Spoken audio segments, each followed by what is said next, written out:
কলকাতায় বেলতলা রোডের জনযান বিভাগ পরিদর্শনে গিয়ে ঘুঘুর বাসা ভাঙার ডাক দিলেন পরিবহন মন্ত্রী।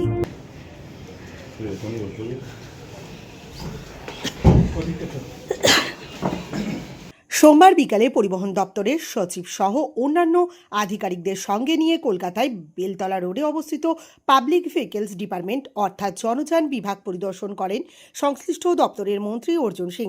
পরিবহন দপ্তরের এই বিশেষ কার্যালয় থেকে মূলত কলকাতা পুর অঞ্চলের যানবাহনের রেজিস্ট্রেশন, ড্রাইভিং লাইসেন্স প্রদান সহ গাড়ির ফিটনেস সার্টিফিকেট দেওয়া হয়।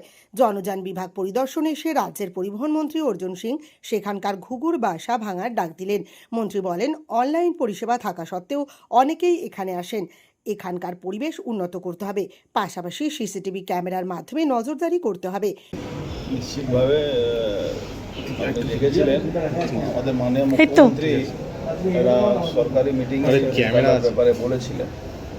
তারপরে আমরা অনেকগুলো খবরাত নিয়েছি। নেওয়ার পরে আমি প্রিন্সিপাল সেক্রেটারি, ট্রান্সপোর্ট যিনি সেক্রেটারি আছেন, সবাইকে নিয়ে আমরা এখানে এসেছি।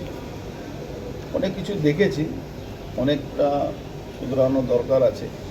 ঘুঘুর বাসা নিশ্চিতভাবে আছে, যে প্রবলেম আছে কি ওটাকে রোকা যায় কী করে? বাইরের লোক আসছে, অনলাইন হওয়া সত্ত্বেও অনেক লোক আসে বলে আমি কে ঝাঞ্ঝাটে থাকবো, কিছু টাকা দিয়ে দিচ্ছে, ওরা এসে এখানে সব কাজ করছে। এই অনেক রকম একটা প্রিকশনারি কাজ হাতে নিয়ে নেওয়া হয়েছে, যেরকম সিসিটিভি বসানো, প্রত্যেকটা জায়গায় নজরদারি করা, মে আই হেল্প ইউ কাউন্টারটা খুলে দেওয়া, এটাকে একটু ভালো করে একটু পরিবেশটা ভালো করা। এখানকার পরিবেশটাও একটু অদ্ভুত টাইপের আছে, মানুষ আসলে একটা ব্যাড রিমার্ক নিয়ে যাচ্ছে। প্লাস সামনে কিছু লোক বেশিরভাগ তাদেরও কোনো রোজগার নেই, রোজগার করছে, কিন্তু রোজগার করলে অসুবিধা নেই। রোজগারের নামে যদি ওভার রোজগার হয়ে যায় তখন সমস্যা।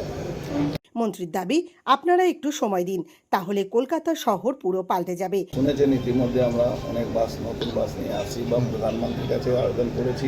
অন্য অন্য স্টেট বাস পেয়েছে। আমরা একবার তো ওনারা সেন্ট্রাল গভর্নমেন্ট দিয়েছিল প্রায় 700 উপরে বাস ওই ডিপোতেই পৌঁছে গেল, মানে সবটাই শেষ হয়ে গেল।